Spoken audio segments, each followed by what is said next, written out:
Welcome to Horrific Stories. Today's tale is a terrifying journey filled with suspense and chilling twists. If you love horror, don't forget to subscribe for more spine-tingling tales.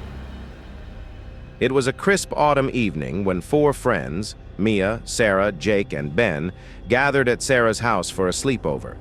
The plan was simple: movies, snacks, and maybe a little ghost story to spice up the night. Sarah's house, an old Victorian home nestled at the edge of a forest, was the perfect setting for a spooky tale. The night began innocently enough. They sat around in Sarah's cozy living room, bathed in the warm glow of the fireplace. Jake, always the joker, suggested playing with a Ouija board. The group hesitated at first, but curiosity got the better of them. "Don't worry," Jake said with a smirk. "It's just a game." They dimmed the lights and placed the board on the coffee table. The candles flickered as the group placed their fingers lightly on the planchette. "Is anyone here with us?" Mia asked hesitantly. For a moment, nothing happened. Then the planchette began to move. S-A-R-A-H. "Very funny, Jake," Sarah said, rolling her eyes. "It's not me," Jake protested. The planchette moved again. D-O-N-T-L-O-O-K. "Don't look where?" Ben asked nervously. A sudden knock echoed through the room, loud and sharp. They all froze. Sarah's house was isolated, and no one should have been outside at that hour. "Probably just the wind," Sarah whispered, though her voice wavered. Jake, ever the skeptic, decided to check. He opened the door, but there was nothing outside, just the darkness of the forest. They returned to the game, unease settling over them like a heavy blanket. The board spelled out another message: I-M-H-E-R-E. A loud crash came from upstairs, followed by what sounded like footsteps. Everyone jumped. "That's just my cat," Sarah stammered, though her cat had been curled up in the living room all evening. Gathering their courage, they decided to investigate. The wooden stairs creaked under their weight as they ascended. At the top, the air felt colder, heavier. They found Sarah's room in disarray, furniture overturned, the window wide open. A strange, faint whisper filled the room, though they couldn't make out the words. Suddenly, Mia screamed, pointing to the corner. There, in the shadows, stood a figure, tall, gaunt, with eyes that glowed like embers. It moved toward them, its movements unnatural and jerky. They bolted down the stairs, but the figure seemed to follow, its heavy steps echoing unnaturally close. "We have to end the game!" Sarah shouted. Back in the living room, they threw the board into the fireplace. The flames roared, turning an eerie shade of blue. A deafening screech filled the house, and then silence. When the police arrived the next morning, alerted by a concerned neighbor who'd heard the commotion, they found the house empty, save for the Ouija board, untouched and pristine on the coffee table. The four friends were never seen again. Some say their voices can still be heard whispering through the trees on quiet autumn nights, warning anyone who dares to play the game. Don't look.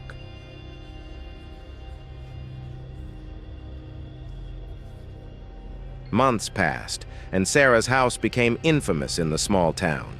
No one dared go near it, and whispers of the missing friends turned into urban legends.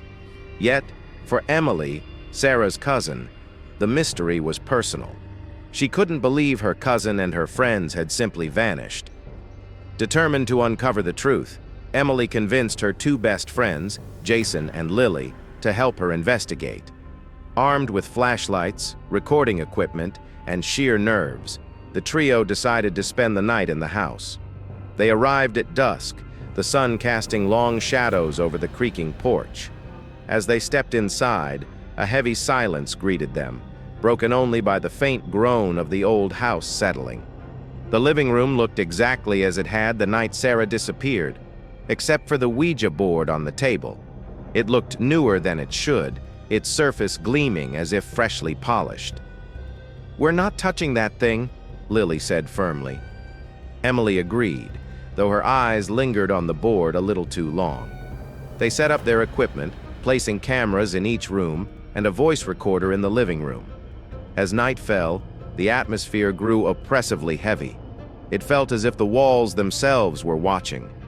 Jason, the skeptic of the group, decided to explore upstairs alone.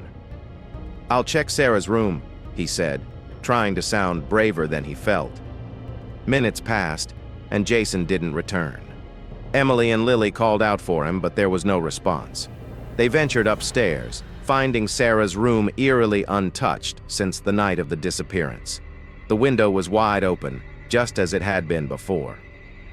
"Jason," Emily whispered. A faint sound came from the closet, like something dragging across the floor. Summoning their courage, they opened it. Inside was Jason, huddled in the corner, his eyes wide with terror. "She's here," he whispered hoarsely. "She's still here." Before they could ask what he meant, the closet door slammed shut on its own, plunging them into darkness. They scrambled out, dragging Jason with them. Back in the living room, the Ouija board was now in the center of the rug, though no one had touched it. The planchette began moving on its own, spelling out Leave. "We need to go," Lily said, her voice trembling. The front door, which they had left ajar, slammed shut with a deafening bang. The air turned icy, and the candles they'd lit flickered wildly before going out. A guttural growl echoed through the house, followed by a woman's voice, soft and chilling. "Why did you come back?" The trio turned to see a figure standing by the fireplace. It looked like Sarah, but her eyes were hollow, her skin pale and translucent. "Sarah?" Emily called out, her voice breaking. The figure tilted its head, a twisted smile spreading across its face. "You shouldn't have come here." Suddenly, the figure lunged at them. Emily and Lily grabbed Jason and ran, tripping over furniture in their desperate escape. The house seemed to shift and warp around them, the walls elongating and closing in. They finally burst through the front door, falling onto the lawn. Turning back, they saw Sarah, or whatever she had become, standing in the doorway, her glowing eyes burning with malice. "Don't come back," she hissed before slamming the door. The trio fled, never looking back. Months later, Emily reviewed the footage from their cameras. Most of it was static, but one clip from the living room showed the Ouija board. As the planchette moved, faint whispers could be heard. "They'll join us soon." The board remains untouched in Sarah's house, waiting for the next curious soul to awaken what lingers within.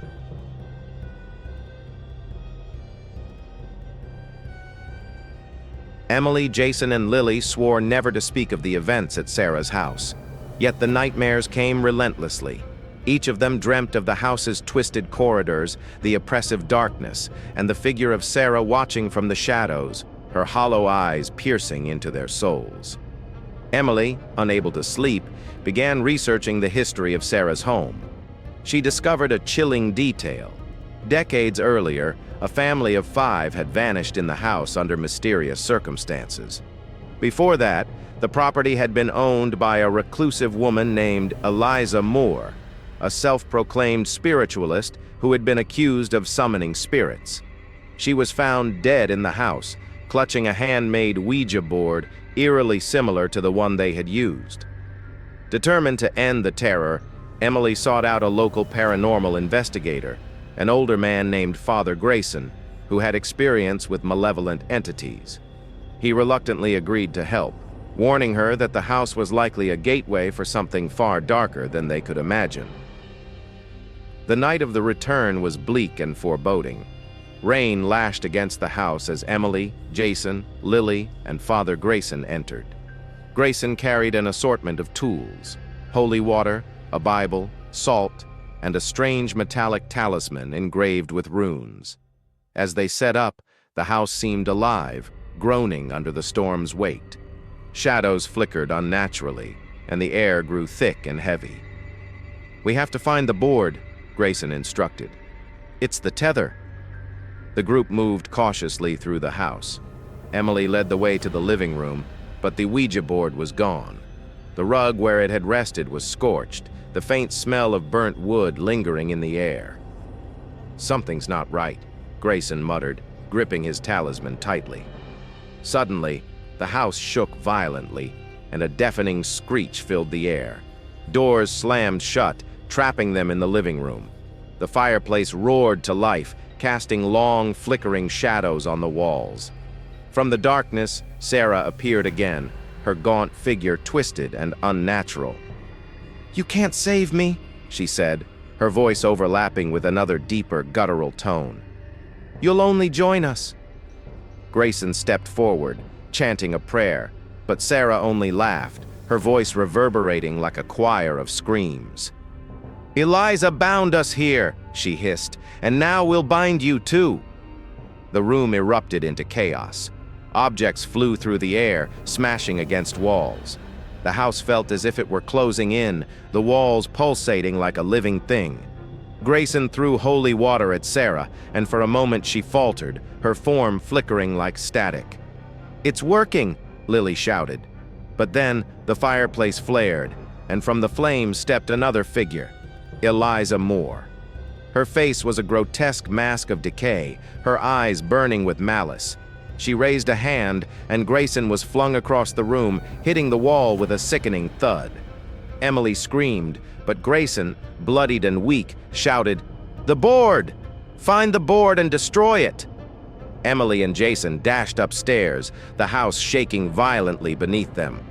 Lily stayed behind to tend to Grayson, who was barely conscious.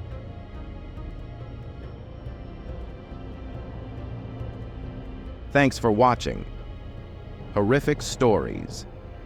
If you enjoyed this chilling tale, be sure to like, subscribe, and hit the bell icon for more spine-tingling stories. Until next time, keep your lights on and your fears closed.